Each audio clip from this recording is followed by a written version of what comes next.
qui ne te trompe pas, mais qui cherche à t'ôter la vie.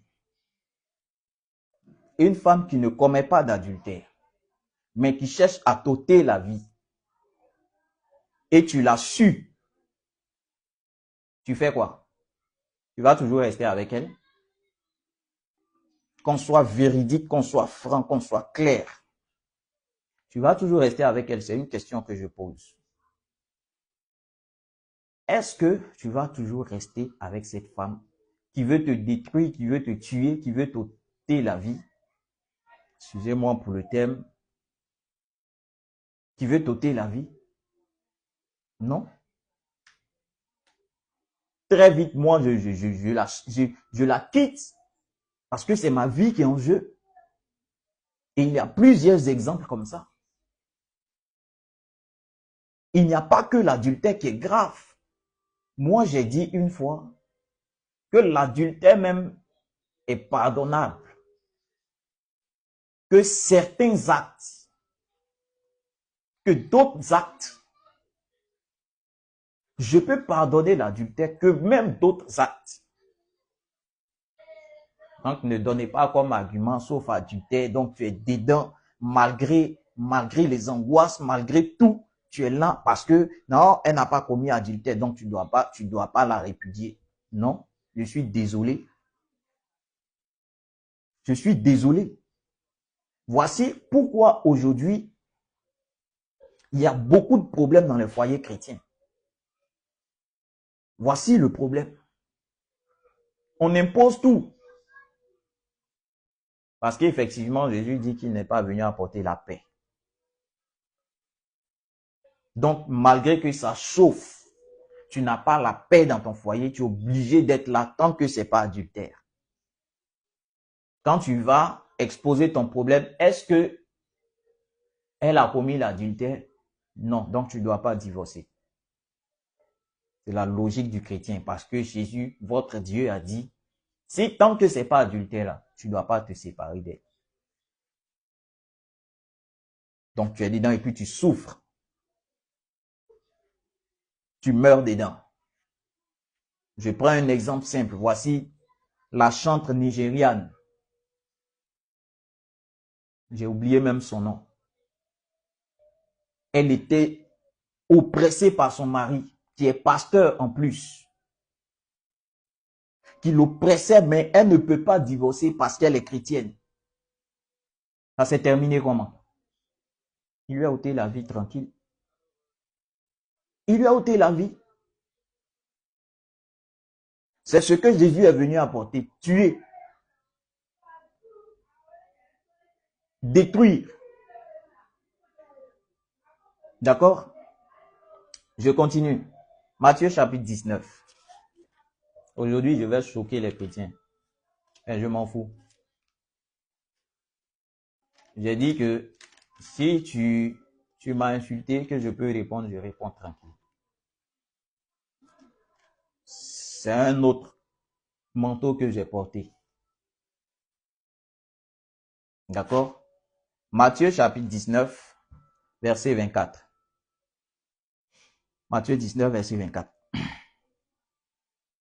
Que je lis. Je vous le dis encore. Je monte au verset 23. Bon.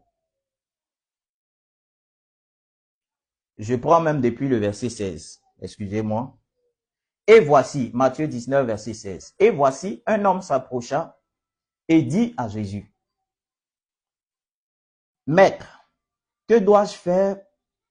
Jésus, et qui dit, qu'est-ce que je dois faire? Parce que cet homme était, oh, arrêtez de m'appeler.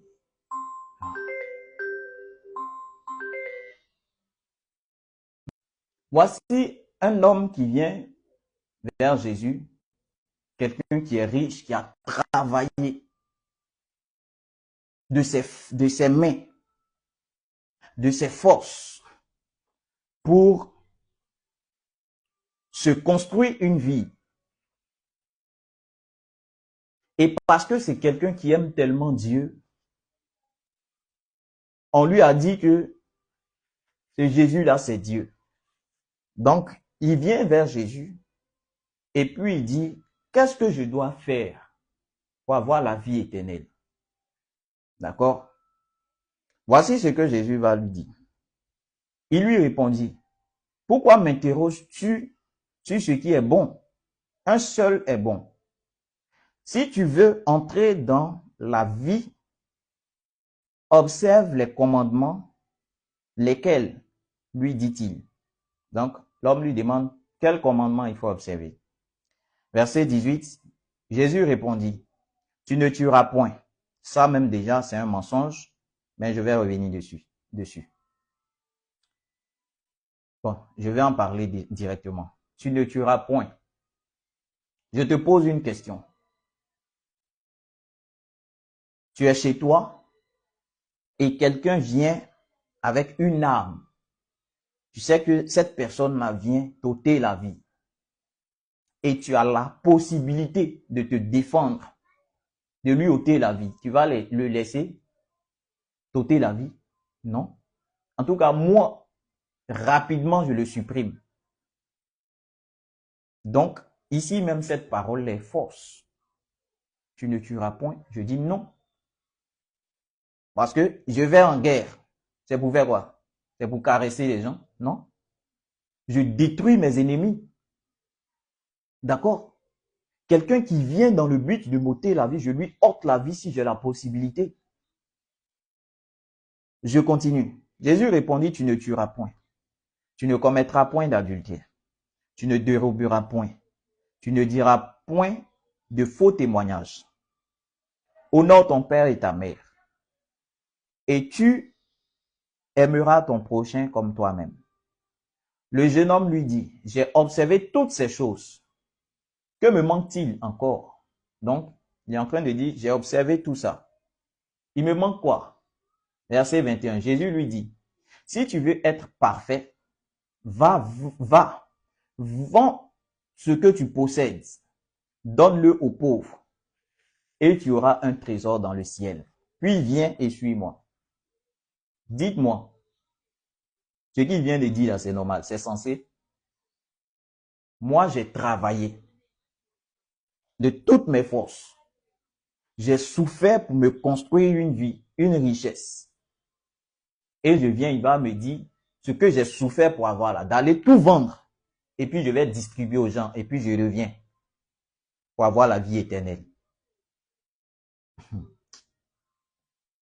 Après avoir entendu ces paroles, le jeune homme s'en alla tout triste, car il avait de grands biens. Jésus dit à ses disciples, je vous le dis en vérité, moi à sa place même je vais l'insulter. Je vous le dis en vérité, je ne vais pas aller triste mais je vais l'insulter. Je vous le dis en vérité, un riche entrera difficilement dans le royaume des cieux. Vous entendez suite à quoi il le dit? Jésus dit à ses disciples, je vous le dis en vérité, un riche,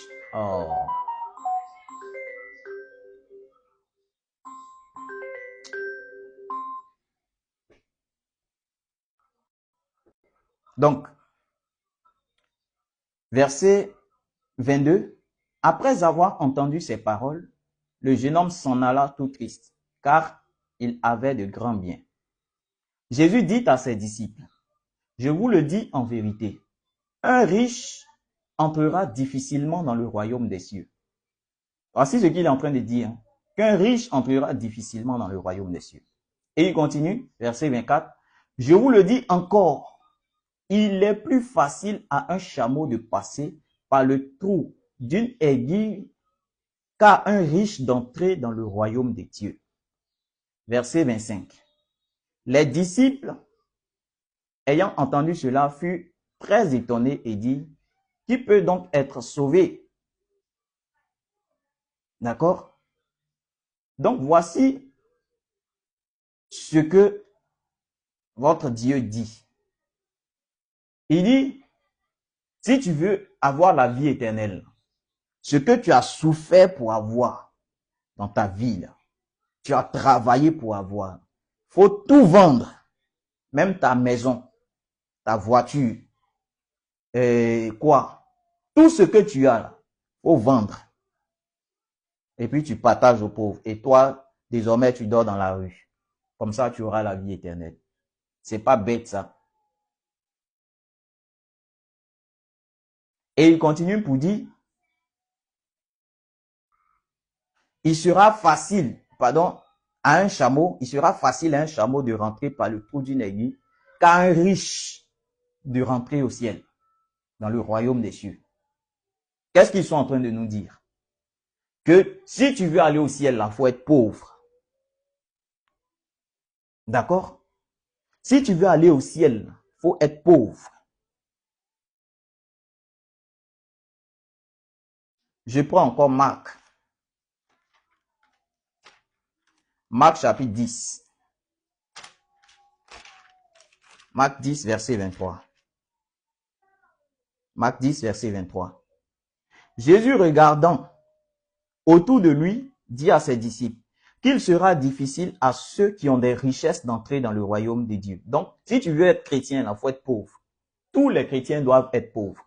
Donc, je vous informe les chrétiens, désormais, ceux qui travaillent, arrêtez de travailler. Si tu as une télé, va la vendre, tu donnes l'argent à un pauvre. Ton lit, tu vends, tu donnes l'argent à un pauvre. Et puis toi, tu te trouves un abri quelque part là où tu vas te coucher. Comme ça, ton ciel et ton paradis est clair. D'accord? Les disciples furent étonnés de ce que Jésus parlait ainsi. En reprenant, il leur dit, mes enfants, il est difficile à ceux qui se confient dans les richesses d'entrer dans le royaume de Dieu. Voici ce qu'il raconte. Donc, tous les chrétiens doivent être pauvres. Ce sont des choses que ces occidentaux, ces blancs, l'église catholique romaine a créé comme Nouveau Testament pour ajouter, pour dire c'est une continuité. Donc, désormais, les Noirs, l'Africain doit abandonner ses richesses s'il veut aller au ciel. Un ciel qui n'existe même pas, un paradis qui n'existe même pas. Voici pourquoi aujourd'hui, les chrétiens refusent de travailler. Aujourd'hui, les chrétiens, 90% des chrétiens sont pauvres. Les riches, ce sont les pasteurs, les prophètes, les bishops et quelques 2-3 chrétiens. Sinon, en majorité, ils sont tous pauvres. Ils n'ont même pas de quoi manger. Et quand tu parles, ils disent c'est le royaume des cieux d'abord. Recherchez premièrement le royaume des cieux et sa justice. Et toutes choses vous seront données. Donc, il faut chercher le royaume des cieux. Tu vas dormir et puis tu vas être riche. Voici le raisonnement du chrétien. Et pendant ce temps, ceux-mêmes qui vous disent ça, là, ils sont les plus riches. Allez à Rome. Allez au Vatican. C'est un petit État, mais plus riche que tout. Mais ils vous disent que vous, là, vous devez être pauvre pour aller au ciel.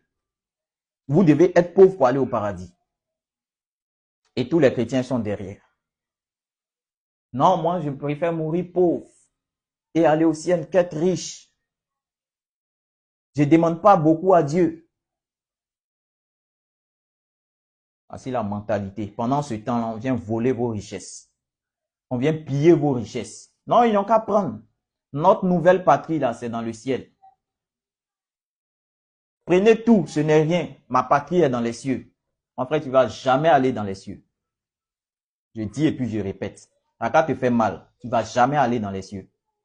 Tu vas toujours rester ici. Tu vas mourir pauvre, tu vas rester pauvre. Non, apportez vos offrandes. C'est l'argent que vous envoyez en fonction de ce que vous envoyez. Vous construisez des maisons au ciel. Voici comment plusieurs chrétiens ont été ruinés. Voici comment plusieurs chrétiens se sont retrouvés au bas de l'échelle. Ils n'ont plus rien. Vous comprenez? Voici comment ils se sont retrouvés pauvres. Et 90% des chrétiens sont pauvres. Et quand vous regardez, ce sont les Noirs qui ont attrapé Jésus. cet évangile, ce sont les chrétiens qui ont attrapé les Noirs. Même tu vas en Occident, en Europe, en Asie, partout, ce sont les chrétiens et les Noirs qui ont attrapé le christianisme. Ceux même qui vous ont apporté ça, ils n'ont pas attrapé ça comme ça. Ils n'ont pas attrapé ça comme ça. Ceux même qui vous disent que pour aller au ciel, il faut être pauvre, eux-mêmes, ils sont riches. Ils ont tout ce qu'ils veulent. Maintenant, vous, les moutons, c'est vous qui dites, non, moi, je préfère mourir pauvre et aller au ciel. Donc, tout mon argent, j'envoie au pasteur. Je suis en train de me construire une villa au ciel. Ce ne sont pas des imbéciles seulement. Je continue. Matthieu chapitre 19. J'ai déjà lu un Matthieu 19, 24. On va prendre Luc chapitre 6, verset 20. Luc chapitre 6, verset 20. Alors, Jésus levant les yeux sur ses disciples dit, « Heureux vous qui êtes pauvres, car le royaume de Dieu est à vous. » Regardez ce qu'il raconte. « Heureux vous qui êtes pauvres. » Donc, c'est dit, on loue la pauvreté dans le christianisme. « Heureux vous qui êtes pauvres, car le royaume de Dieu est à vous. » Si je dois vivre pauvre, barrer royaume de Dieu là dans mon agenda. Votre enfer là, je préfère aller là-bas riche. Heureux vous qui êtes pauvres, car le royaume de Dieu est à vous. Ceux qui disent ça là, eux-mêmes ils sont riches. Ceux qui disent ça là, eux-mêmes ils sont riches. Et ils vous disent, vous là, pour aller au ciel, il faut être pauvre. Voici la vie du chrétien. Donc moi, je me contente de ce que j'ai. Le peu que j'ai là. Moi, je vous informe que moi, avant de quitter cette terre-là, je vais être riche. Parce que Dieu a dit, ce qui est sur la terre là, c'est pour nous. Tout ce que Dieu a mis sur la terre là, c'est pour nous. Les animaux, les arbres, tout ce que Dieu a mis sur la terre, l'or, les trésors, l'argent, c'est pour nous. Il dit la terre là, il nous a mis dessus là, c'est pour dominer sur tout. Donc, je dois dominer aussi sur l'argent. Donc, je préfère mourir pauvre et aller au ciel. D'accord? Maintenant, parlant d'aller au ciel, le retour de Jésus. Parce que aujourd'hui, tous les chrétiens attendent le retour de Jésus. D'accord? Parce qu'il a dit, il va revenir. Selon votre Nouveau Testament. Il dit, il s'en va, il va revenir vous chercher. D'accord? On va voir ce qu'il a dit. Et puis on va analyser pour voir ce qu'il en est. D'accord? On va prendre Marc chapitre 9. Marc chapitre 9. Marc chapitre 9, verset 1. Marc 9, verset 1, il dit, il leur dit encore, je vous le dis en vérité, quelques-uns, je montre pour que vous compreniez dans quel contexte il l'a dit. Si je remonte au verset 35 de Marc chapitre 8, et puis je vais rentrer maintenant au chapitre 9. Marc chapitre 8, verset 35. Car celui qui voudra sauver sa vie la perdra. Mais celui qui perdra sa vie à cause de moi et de la bonne nouvelle la sauvera. Et que sert-il à un homme de gagner le monde? Voici encore les mêmes bêtises qu'il racontait. Et que sert-il à un homme de gagner le monde s'il perd son âme? Que donnerait un homme en échange de son âme? Car quiconque aura honte de moi et de mes paroles au milieu de cette génération adultère et pécheresse, le Fils de l'homme aussi aura honte de lui quand il viendra dans la gloire de son Père avec les saints anges. Donc, quand on remonte même, il est en train d'annoncer des choses, voici telle chose, ainsi de suite. Et il dit au verset 9, chapitre 9, verset 1, il leur dit encore, je vous le dis en vérité, quelques-uns de ceux qui sont ici ne mourront point qu'ils n'aient vu le royaume de Dieu venir avec puissance. D'accord? Il dit, tout ce qu'il a raconté là, sa venue, le royaume de Dieu qui doit venir, pendant qu'il était en train de parler à ceux qui étaient là, ceux à qui il parlait là, il dit, quelques-uns d'entre vous ne mourront pas, qu'ils aient vu le royaume de Dieu venir avec puissance. Ça veut dire quoi? Ceux à qui il était en train de parler là, il y a certains parmi eux qui n'allaient pas mourir, que lui, il allait revenir chercher les chrétiens. D'accord? Ça fait combien d'années maintenant? Selon votre date, vous dites à partir de l'an 0 ou bien l'an 1, je ne sais pas. Parce que vous-même, vous ne savez même pas quand il est né. Donc, depuis sa naissance jusqu'à aujourd'hui, ça fait 2025 ans. Et pendant qu'il parlait là, peut-être il avait 30 ans, peut-être il avait 33 ans, je ne sais pas, selon vos trucs que vous racontez là. D'accord? Il dit, quelques-uns de ceux qui sont avec lui, ceux à qui il parlait là, n'allaient pas mourir, qu'ils allaient voir venir le royaume de Dieu. Il dit, l'enlèvement là, allait avoir lieu. Ils allaient assister à sa venue. D'accord? On est en 2025. Ils sont tous morts. Jusqu'en 2025 après, il n'est pas encore venu. D'accord?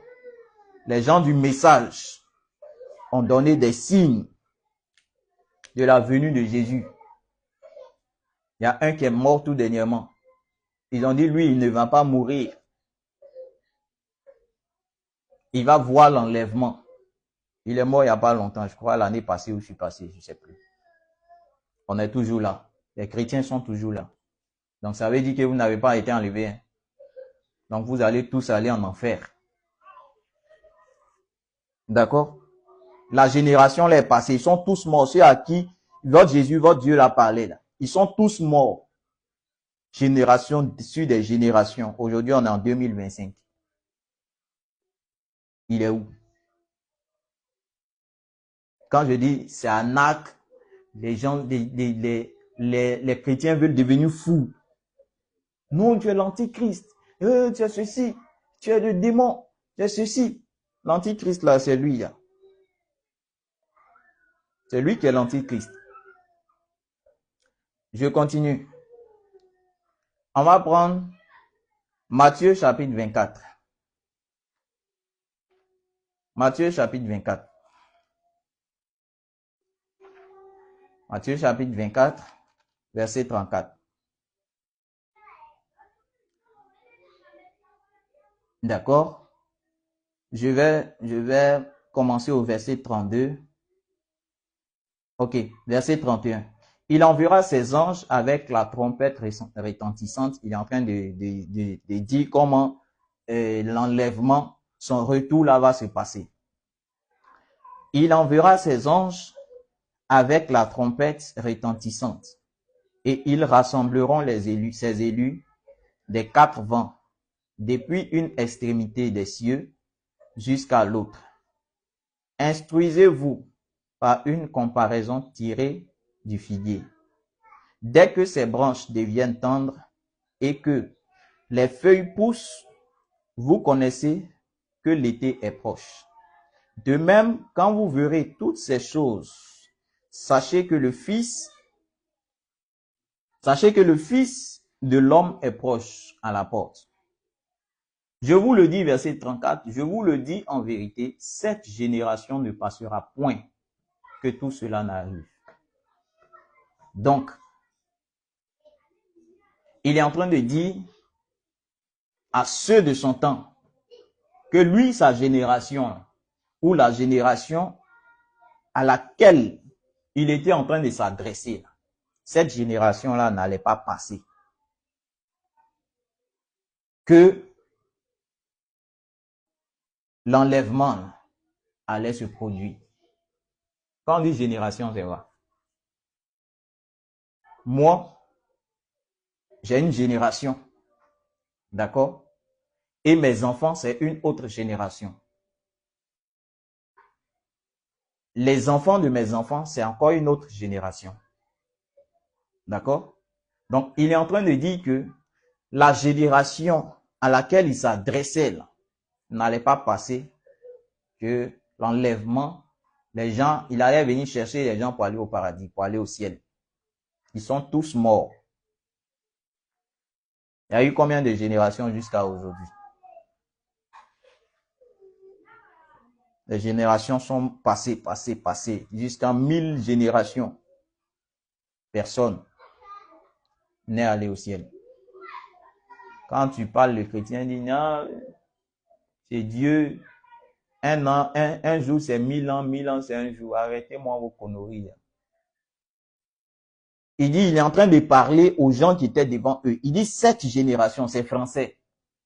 Il dit, cette génération à laquelle je m'adresse là, ne va pas passer, que tout ça là va arriver. La trompette va sonner, il va rassembler les gens des 4 coins et puis ils vont partir. La génération est passée. Génération suivante, jusqu'à aujourd'hui, on est en 2025.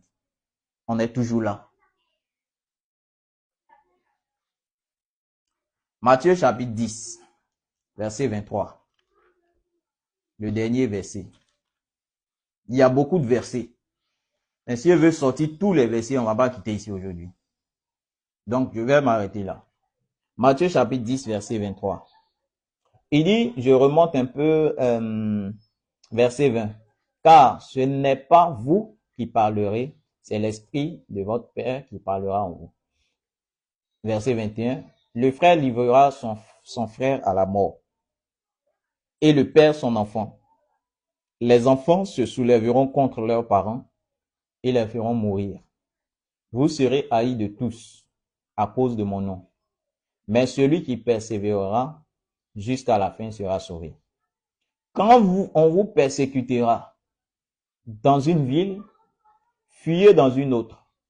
Je vous le dis en vérité, vous n'aurez pas achevé de parcourir les villes d'Israël que le Fils de l'homme sera venu. Les disciples à qui il parlait, là, eux tous ils sont morts. Ils ont fini de parcourir toutes les villes. Ils sont tous morts. Jésus n'est pas venu. On est où? Il viendra quand alors? Les générations sont passées. Les disciples à qui il parlait, là, il dit, ils vont pas finir de fuir, de parcourir les villes. Quand on les persécutera, ils vont fuir de ville en ville. Ils vont pas finir de parcourir les villes que le Fils de l'homme sera venu. On les a persécutés selon le Nouveau Testament. Ils ont scié d'autres. Ils ont tranché la gorge de d'autres. Jusqu'à eux tous, ils ont disparu. Aucun n'est resté. On est toujours là, il n'est pas venu. Qu'en est-il? Quand tu dis c'est un acte, ça choque les gens, ils t'insultent. Mais voici ça devant nous, il va venir quand alors? On nous a donné signe sur signe. Jésus a donné pour lui, c'est passé, on ne l'a pas vu. Les prophètes sont venus, ils ont donné pour eux, c'est passé, on n'a pas vu. Il viendra quand? C'est quand il va venir.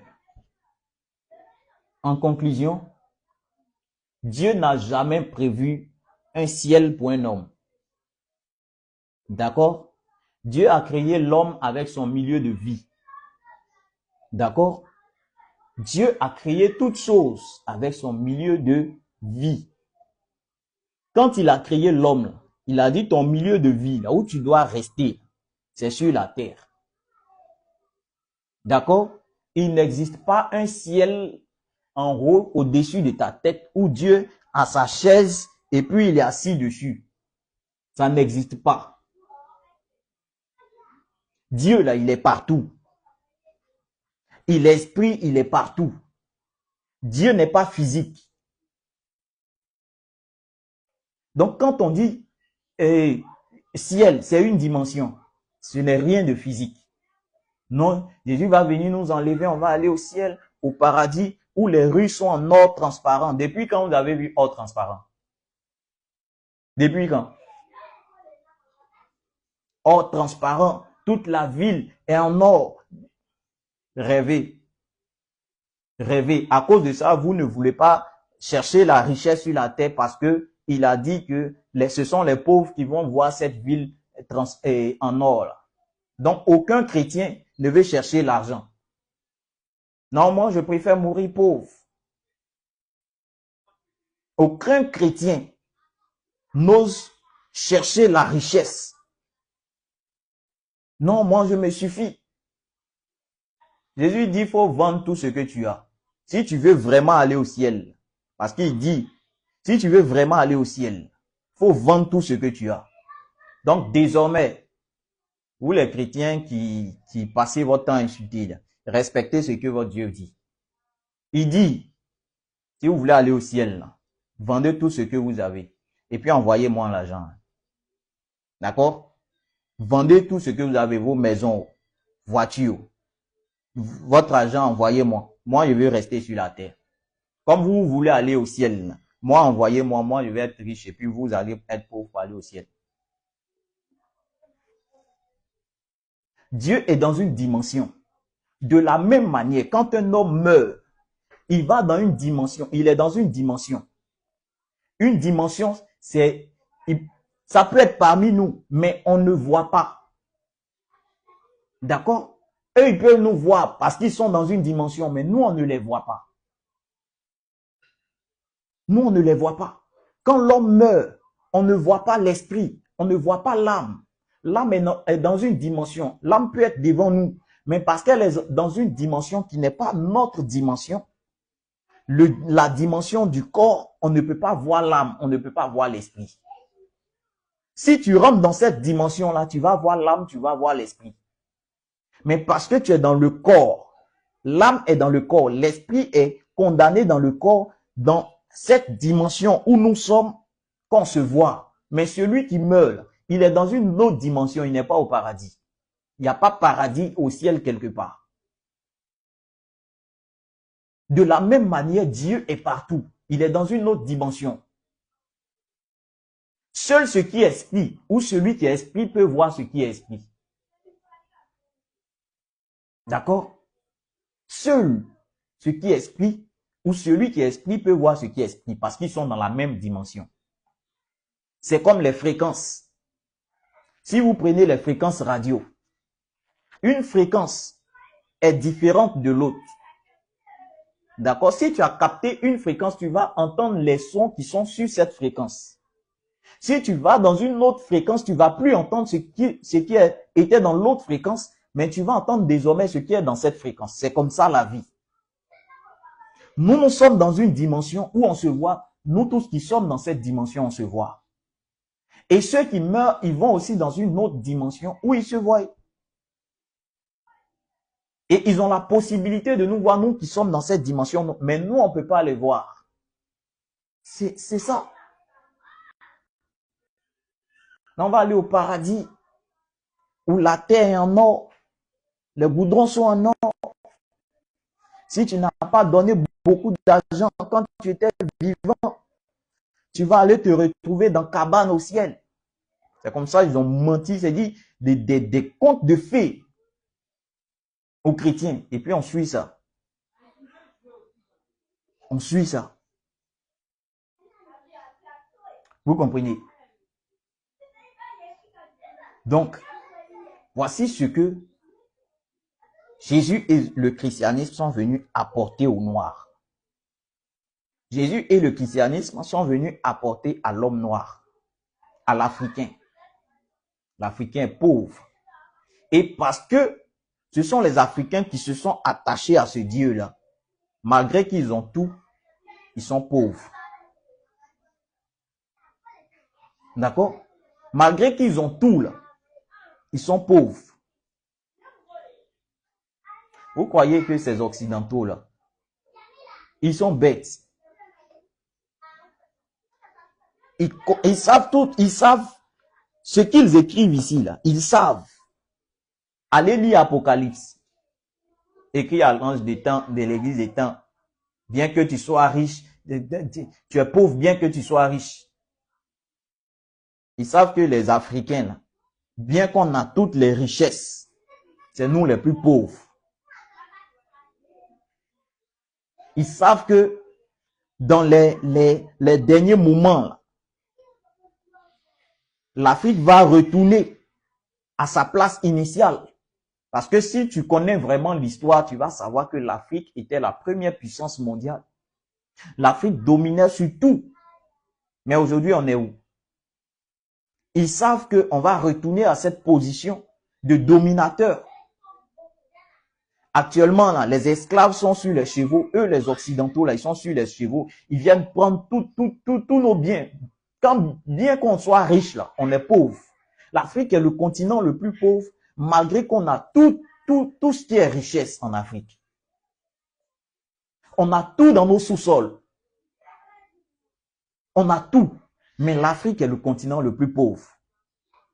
Le jour où vous allez vous réveiller, le jour où l'Afrique va se réveiller, les Noirs vont se réveiller pour laisser ce faux Dieu-là, ce Jésus, ce faux Dieu qu'on vous a envoyé, pour retourner au véritable Dieu. Quelqu'un va me demander qui est ce véritable Dieu-là, parce que c'est la question de tous les chrétiens. Vous, tu dis que Jésus n'est pas Dieu. Bon, toi, ton Dieu là, c'est qui? Je te repose la question. Qui a créé les cieux et la terre? Même les mystiques savent qu'il y a un Dieu au-dessus de tout. Je suis une dame sur TikTok qui est mystique. Elle dit il y a beaucoup de divinités, mais au-dessus de toutes ces divinités-là, il y a une divinité, il y a un Dieu qui est au-dessus de tous ces dieux-là. C'est celui qui est à la base de toute la création. Ah, donc les mystiques même savent qu'il y a un Dieu qui est à la base, qui a créé toutes choses. C'est lui qui est au-dessus de tout. C'est de ce Dieu-là que je te parle. Parce que au temps d'Abraham, celui que Abraham, Isaac, Jacob, Moïse, Josué, Élie, et David, tous ces anciens-là, invoquaient là, on n'entendait pas Jésus dedans. On n'a jamais entendu Jésus. Pourquoi ne pas prononcer le nom que tous nos pères, tous nos ancêtres ont prononcé? Et puis les Blancs nous envoient un nouveau nom. Et puis tous les Noirs sont accrochés dessus. Pourquoi? Moi, personnellement, là, moi, je retourne au Dieu de mes ancêtres. D'accord? Et le Dieu de mes ancêtres, c'est le Dieu que Abraham, Moïse, mes ancêtres, Moïse, Abraham, Josué, ainsi de suite. Tous ceux de l'Ancien Testament ont adoré. C'est ce Dieu-là qui est mon Dieu. C'est ce Dieu-là que désormais j'adore, mais je n'adore plus Jésus. Je n'adore plus Jésus. Et je suis prêt à assumer. D'accord? Je suis prêt à assumer. On a fait un débat avec un pasteur. Il est parti la queue entre les jambes. Le thème, c'était sur l'existence de Jésus. On dit Jésus n'a pas existé. Il a discuté. On a pris verset contre verset. Il n'a même pas eu d'argument. Vous savez ce qu'il a dit à la fin? C'était l'année passée, je crois bien. Avant même la fin de l'année. Dans le dernier trimestre de l'année de 2024. Il dit que si réellement ce que nous, on est en train de dire là, c'est pas vrai là. L'année ne va pas finir, que nous tous là, on va mourir. Mais nous voici, hein. On est rentré dans 2025 jusqu'en... Actuellement, on est au 5e mois. On va traverser 2025, on va aller dans 2026. On est toujours là. Et puis, je vous dis, je vous assure que depuis moi, j'ai abandonné ce nom de Jésus-là. Il y a beaucoup de choses qui me fatiguaient, que je ne vois plus dans ma vie. Sans effort de prière, sans effort de jeûne, il y a beaucoup de choses qui ont changé. Quand je vois des chrétiens qui disent, non, moi, depuis que je suis chrétien, j'ai prié du Jésus, Jésus m'a tout donné, donc je vais toujours rester dedans. Mon frère, ceux qui vont chez féticheurs là, ils n'ont pas exaucement, ils n'ont pas résultat. Arrêtez-moi vos conneries là. Oh. Aujourd'hui là, tu vas aller chez le catholique, il va te dire, moi j'ai prié la Vierge Marie, elle m'a répondu. Tu vas lui dire quoi? Qu'est-ce que tu vas lui dire? Tu vas aller chez le féticheur là, il va te dire, ou bien chez les kémites, ils vont te dire, j'ai invoqué mes ancêtres. Et puis ils m'ont répondu, tu vas dire quoi? Nous tous on a réponse. Donc arrêtez-moi vos conneries là, non. J'ai prié Jésus, Jésus m'a toujours donné et qu'ils m'ont dit Jésus. Arrêtez ça. Il y a réponse partout. C'est ça qu'on appelle les grégores. Il y a réponse partout. Donc si c'est sur ça que vous voulez vous appuyer, là, chacun va rester dans sa position. Vous pensez que le musulman, il est là-bas, pourquoi? C'est parce qu'il a réponse à ses prières. Celui qui n'a pas réponse quelque part, il va aller ailleurs. S'ils sont là-bas, là, c'est parce qu'ils ont réponse à leurs prières. Quelle que soit sa position, le bouddhiste, là, c'est parce qu'il a réponse à ses prières. Donc arrêtez vos conneries, là, ce ne sont pas des arguments. Ce ne sont pas des arguments. Retournez au vrai Dieu. Si vous voulez que tout change, si le noir veut retourner à sa position initiale de dominateur, il doit abandonner ce faux Dieu Jésus. Là. À vous choque, mais c'est la vérité. Je pense que j'ai trop duré. Mais je termine pour répéter encore. Je vais me répéter. Désormais, là, vous m'avez déclaré la guerre parce que il y a des personnes qui me menacent. Il y a des personnes qui me disent beaucoup de choses. Donc, ça réveille beaucoup de choses au fait. Si vous avez remarqué, je suis conscient et j'étais conscient des enjeux, des risques que j'allais encourir en parlant de ça. Donc, ne pensez pas que c'est un buzz que je viens chercher. On ne cherche pas buzz quand tu sais que ce que tu vas dire là, les gens vont t'insulter ou bien vont en vouloir à ta vie. On ne cherche pas buzz avec. Mais si je suis venu me mettre là pour en parler, au départ, c'était difficile pour moi. Mais je dirais que c'est vous-même qui m'avez donné le courage. Parce que si vous avez fait une remarque, j'ai commencé juste par des écrits, des publications où j'écrivais, je publiais. Mais vos injures, vos réponses me donnaient la force. Et je pense qu'on va aller plus loin. Plus vous allez insulter. Et j'ai lancé un défi à ce faux prophète-là. D'accord? Je lui ai lancé un défi. Je sais qu'il va, même s'il n'est pas connecté, il suit mes vidéos. Je sais qu'il va la suivre. Je t'ai lancé un défi. Tu as dit, je suis menteur, toi, tu es le prophète authentique de Dieu. Je t'ai lancé un défi. Normalement, c'est toi qui es le vrai là qui devait me lancer le défi. Parce que c'est Élie qui allait lancer le défi au prophète de Baal. Mais moi, je t'ai lancé le défi. Si tu sais que tu es dans le vrai, je te lance un défi, un débat en direct.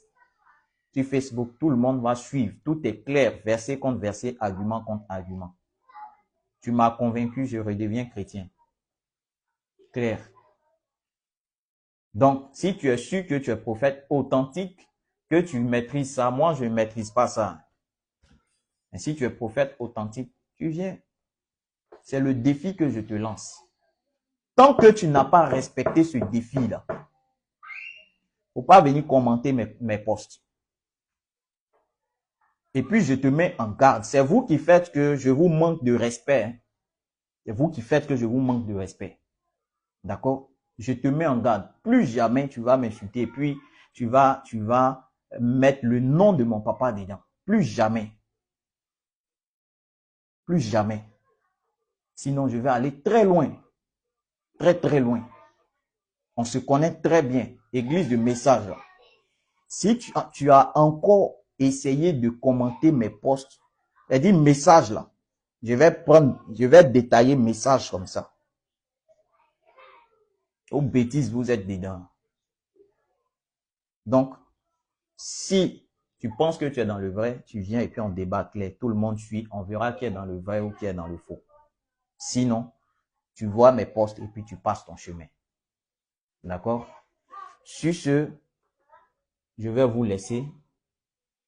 On va se prendre samedi prochain. Comme toujours, à partir de 18h30. Tous les samedis, je suis en direct. Il y a certaines informations que je ne pourrai pas donner dans mes directs. Parce que le direct que j'ai fait le samedi passé, on m'a envoyé un message d'avertissement. Parce que comme c'est eux qui contrôlent les réseaux sociaux, il y a certaines choses, quand tu dis, on censure. D'accord? Certaines choses, certaines vérités, quand tu dis, on censure. Donc, on m'a envoyé un message d'avertissement à cause de beaucoup de choses que j'ai dites. Donc, quand je vais finir, je vais laisser mon contact WhatsApp en commentaire. Si tu veux plus d'informations, tu veux plus de détails, tu m'écris sur mon WhatsApp.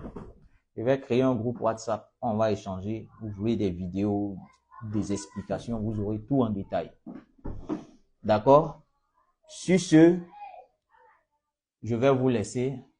On va se prendre samedi prochain à partir de 18h30. Que la paix et la grâce de Dieu soient sur tout un chacun. Amen.